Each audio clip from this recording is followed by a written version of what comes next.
اعوذ باللہ من الشیطان الرجیم، بسم اللہ الرحمن الرحیم۔ انشاءاللہ ہم لفظی ترجمہ کریں گے۔ لیسن آپ کا 303 ہے، جز 20 ہے، سورۃ القصص۔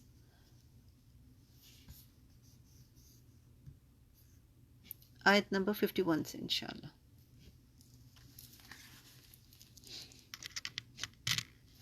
وَلَقَدْ، اور البتہ تحقیق،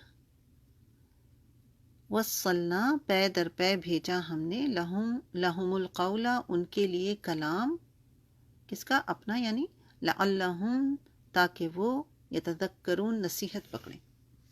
الذین، وہ لوگ جو آتیناہم، دی ہم نے انہیں، الکتاب، کتاب، من قبلہ، اس سے پہلے، ہم وہ بھی، اس پر، یؤمنون، وہ ایمان لاتے ہیں۔ وَإِذَا، اور جب، یتلا، پڑھا جاتا ہے، علیہم، ان پر، کیا چیز؟ قرآن، قالوا، وہ کہتے ہیں، آمنا، ایمان لائے ہم، بہ، اس پر، انہو، بے شک وہ، الحق، حق ہے، من ربنا، ہمارے رب کی طرف سے، انا، بے شک ہم، کننا، تھے ہم، من قبل ہی، اس سے پہلے، مسلمین، فرما بردار، اولئکا، یہی لوگ، یؤتونا، جو دیے جائیں گے، اجرہم، اجر اپنا، مرتین، دوبارہ، دو بار، بیسیکلی دو بار، ہاں، مرتین ہے دو بار، بما، بوجہ اس کے، جو صبروا، انہوں نے صبر کیا، وَيَدْرَؤُونَ، اور وہ دور کرتے ہیں، بالحسنۃ، ساتھ بھلائی کے، السیئۃ، برائی کو، ومما، اور اس میں سے جو،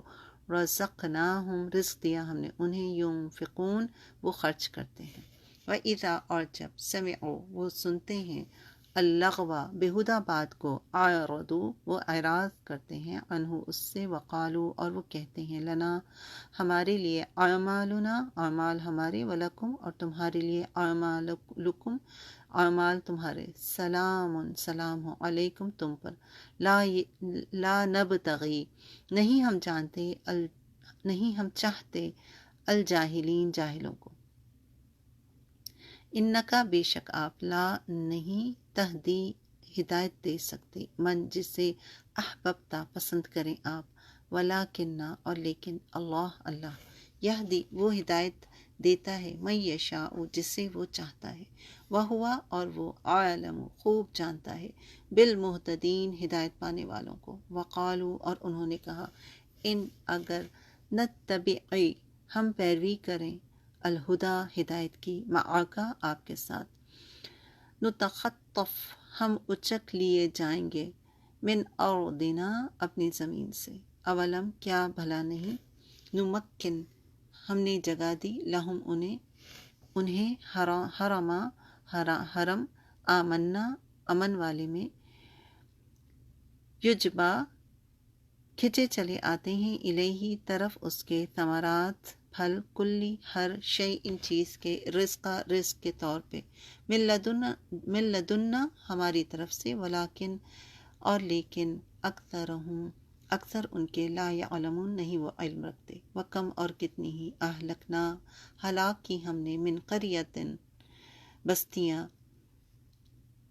بطرت، جو اتراتی تھی، معیشتہا، اپنی معیشت پر، فتل کا، تو یہ، مساکنہم، گھر ہیں ان کے، لم، نہیں، تسکن، وہ بسائے گئے، من بعدہم، بعد ان کی، الا، مگر، قلیلا، بہت تھوڑے، وکنہ، اور ہیں ہم، نحنو، ہم ہی، الوارثین، وارث ہیں، وما، اور نہیں، کانا ہے، رب کا، رب آپ کا، مہلکا، ہلاک کرنے والا، القرى، بستیوں کو، حتیٰ، یہاں تک کہ، یبعث، وہ بھیج دے، فی امہا، ان کے مرکز میں، رسولہ، کوئی رسول، یتسلو، وہ پڑھتا، جو پڑھتا ہو، علیہم، ان پر، آیاتنا، ہماری آیات، وما، اور نہیں، کنتا، ہیں ہم، مہلکی، ہلاک کرنے والے، القرى، بستیوں کو، الا، مگر، واہلھا، اس حال میں کہ رہنے والے اس کے، ظالمون، ظالم ہوں، وما، اور جو بھی،